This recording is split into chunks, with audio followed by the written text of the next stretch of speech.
On May 5, 2026, the Holy See's General Secretariat of the Synod released a document that Bishop Athanasius Schneider has formally branded as crossing from orthodoxy into heresy.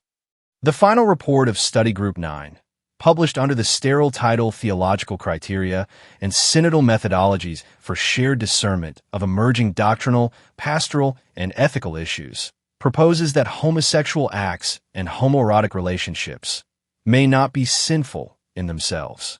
There is no ambiguous pastoral nuance here.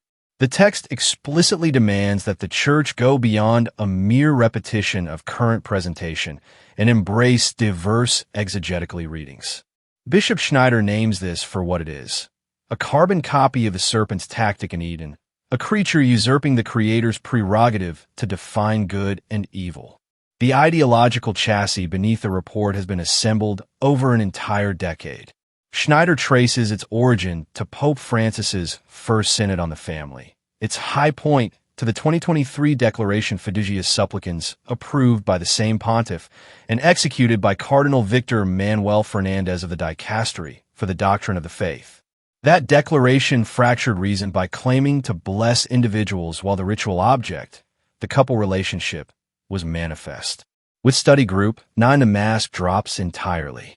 Cardinal Mario Gretsch praises the document's parrhesia, but what the faithful receive is a systematic liquidation of the natural law. The report's brutality is directed not at the comfortable, but at the faithful. It pillories Courage International, the apostolate founded in 1980 with the blessing of Cardinal Terence Cook. Courage now sustains over 160 chapters across 15 countries for men and women who live with same-sex attraction and freely embrace chastity. Father Brian Gannon, the executive director, calls the report incomplete, erroneous, and hurtful, a calculated work of calumny and detraction that smears their ministry as secretive and hidden. Yet the same synodal process that scorns the chaste finds room for a testimony from a man publicly photographed receiving a blessing from Father James Martin, S.J. in the New York Times the morning after Fiduciis Supplicans appeared. That is not accompaniment.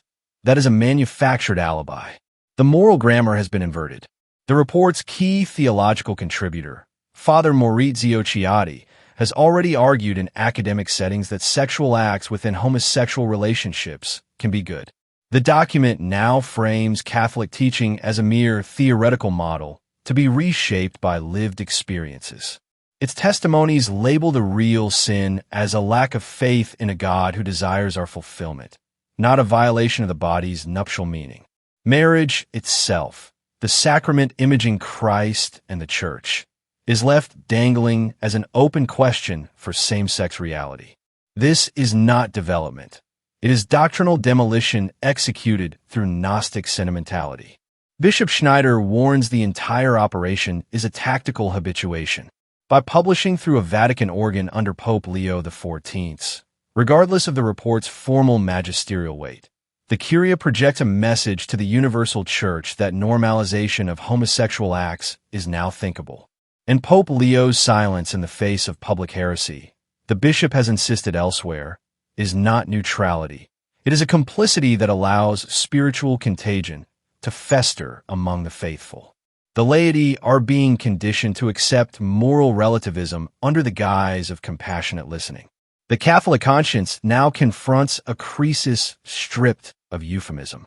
Either the created order, male and female, the beautiful and wise difference, is a permanent divine articulation, or its rejection, now printed on synod letterhead, is simply the latest expression of the primordial revolt.